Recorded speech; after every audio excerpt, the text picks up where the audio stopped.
The women in this village, they are the ones who walked 6 hours into the mountains one way to get clean water. Not clean water, to get water, dirty water.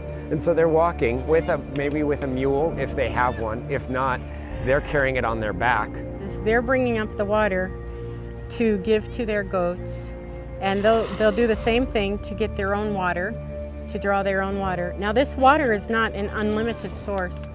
After doing their goats, they'll have to wait maybe a couple of hours before it replenishes, and then they can draw some more. And so everybody has their turn. They take their turns. They're very, very respectful of each person's turn, and they just wait throughout the entire day. Getting water is a day process.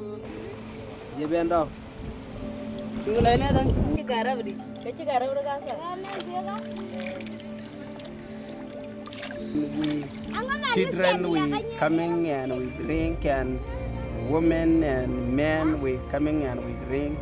To describe them as looking like lemonade is generous. I mean, they really look maybe a light brown tint with bugs and other particles floating in it. It doesn't matter though. I mean, it really doesn't, because they're so thirsty. They will just actually bend down on their knees and drink the water, whether it's dirty or not, because that's the only water source they have. These kids, they will go out, they will stand in the sun from morning till dusk with their goats and sheep. They will not drink a single cup of water. They'll be completely dehydrated. There's points where they will get so thirsty that even to drink the urine of a cow is good for them, and they have done that. Drinking water, well, this is pretty normal. I'm not sure you and I would like to drink that too quickly.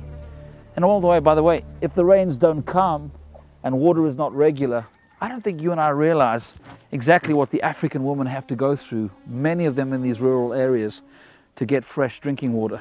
She'd put that on her head, and she would literally walk for kilometers or miles, depending on which part of the world you're living in, just simply to get some water to drink, to cook, and to take care of the family. Not even bathe. When drought hits this area, it is absolutely devastating. Now, if I can have your attention just for a few moments, as I'm in this family dwelling, very humble, nothing like you and I would be enjoying today. Let me have your attention. Because as you've been watching Vision unfold and hearing more about Angel Mission, as you've been seeing and hopefully being moved by the plight of people, the challenges they are facing, the desolation, the pain, the agony, you and I can come together and we can partner, we can make a difference. We can see not only a family's life transformed, children reformed, completely restored, healed, minds changed through education by simply you and I picking up a telephone, calling a number on the screen and saying, you know what, I want to be part of Angel Mission. I want to be part of what Angel Mission is doing here in Africa. I want to give of my substance. I want to partner with John and the team in Angel Mission. Among the Datooga, how many die from water-related illness? My guess is it would be around 50%. It's not all directly because of disease within the water, but mostly because there is no water. This is the water that you and I are used to drinking. Whether we pick it up at the store or we buy it in bulk, this is what I drink. Here in Tanzania, out in the bush, this is what the children bring to school. So if they're thirsty after they play soccer, if they're thirsty during math, or they need a drink with their lunch, this is what they are drinking. Can you imagine? I can't. It's a huge difference. It's a life-changing difference. Right now, you can make a difference for these and many more children throughout Africa. By giving 10% of your water bill as a financial gift to Angel Mission, you can help provide life-giving water for an entire village. Call us right now. Initially, when we got here, we realized the need for water, and we also realized it would be difficult for us to be here without water as well. I got the number of John Bongiorno, and I called him up and I said, I am desperate. I don't know what to do. I don't know where to go from here. And I don't know if you have any advice for us or what you can do. He asked me to send him pictures and he was committed to trying to raise the funds, but it would take some time. When we bring people clean water, it literally transforms a village.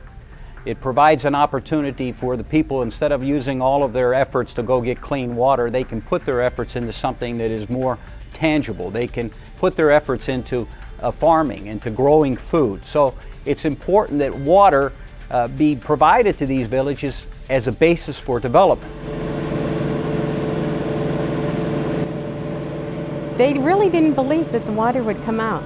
They thought, no, it's just they're gonna dig and they're not gonna really get anything.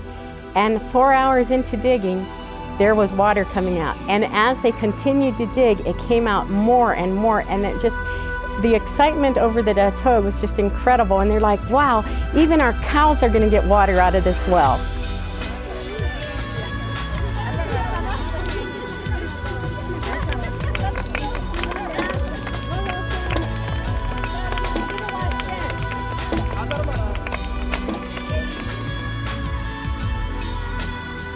So to provide a clean water source in these areas, it changes everything.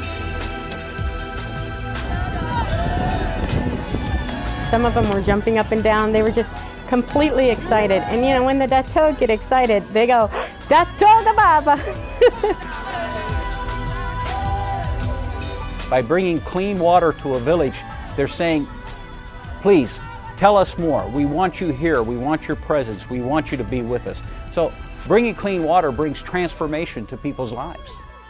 John and Rory, as we, myself and a team from Angel Mission have stayed here for the last 3 days, we've seen amazing things. We've actually lived with Dolphy and Gilligwend in their house, on their property, sharing how they live each and every day. This water supply has been such a blessing to the community of Gidamilanda, and yet we see the surrounding areas and how much water is needed, that this miracle needs to be transported into other communities.